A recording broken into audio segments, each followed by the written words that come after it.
All right, so as another record store day is coming upon us, I thought we kind of go revisit the evolution of recorded media in the last 50 years, roughly my lifetime, since 1967.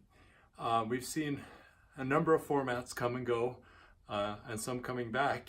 And as we get more and more into digital media and streaming, we've seen a huge demand again from certain people who are nostalgic about the past, like myself, who are almost willing to do anything to get the latest deluxe edition, expanded remastered versions of old recordings that we already own 5 or 6 times already.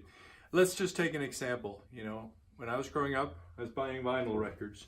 Yes, this one came out after I stopped buying vinyl, but it's just used as an illustration. Pink Floyd's Division Bell from 1994. Actually, the day it came out, I was in Paris at the airport, and all I could find was a cassette tape.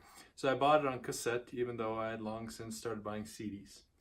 But we went from vinyl to cassettes, to CDs, to Blu-ray audio, to somewhere in between there, around early 2000s, starting digital downloads. And then, of course, in the current decade, is streaming is taken over. But again, record companies appeal to people like myself and you, if you're watching this, most likely, with ever more complex releases and various box sets. So what we're going to do today is we're going to find out, in my collection, what's the biggest box set that I have. And we're going to have 2 categories, one for optical media and one for vinyl, because it's not fair for a CD to compete against a 180-gram vinyl record. And you may say, how do you measure biggest? Not most number of tracks, most number of discs, most elaborate packaging. Well, today we are simply going to go by weight, scale, how heavy is the box. 2 categories, again, optical and vinyl. And we have 3 contenders in each category. All right, in our first category, we have digital media. So contestant number 1 is Neil Young's Archives box set from 2009. Pink Floyd's The Early Years box from 2017. And last but not least, chairman of the board, Frank Sinatra's complete reprise recording box set from somewhere in the 90s, I think 94, came in a box that mimics Sinatra's travel case where he kept his liquor. All right, so on to contestant number 1. We're going to put Neil Young on the scale. Neil Young, Archives, Volume 1, weighing in at about 6 1/4, almost 6.5 pounds. Not bad. Contestant number 2, Pink Floyd, The Early Years. Let's see how it weighs out. Barely edging out Neil Young at 6 3/4 pounds. Frank Sinatra. This feels heavy.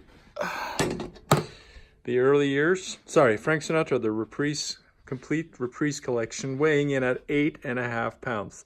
Knocking out both Pink Floyd and Neil Young. So there you have it. All right, now on to the vinyl division, represented here today by David Bowie. Loving the Alien came out just before Christmas last year. Beatles Stereo Box, I think that came in about 2012. And Status Quo, the vinyl collection, 72 to 1980. These are our contestants for the vinyl division. So let's go ahead and start with the newest one first, David Bowie. Let's see. Checks in at almost 14 pounds. Very impressive. Let's see, Beatles Stereo Box, weighing in at 21.5 pounds. Very impressive. One of my favorite bands. Actually, only weighing in at just a little over 8 pounds, about the same as the Sinatra vinyl set, or the Sinatra CD set. So there you have it, the winner in the vinyl collection is the Beatles Stereo Box, which of course includes every Beatles official release, studio release from 63 to 70. You may say this has been a complete waste of time, but in a world of streaming media, which of course I'm a big fan of, we are holding on to our past through these more and more elaborate boxes, and I'm sure there's things out there that's much heavier. I'd love to hear from you. What box sets you have that may trump these ones. So with that, over and out. Thanks for listening. Thanks for watching, and I'll talk to you later.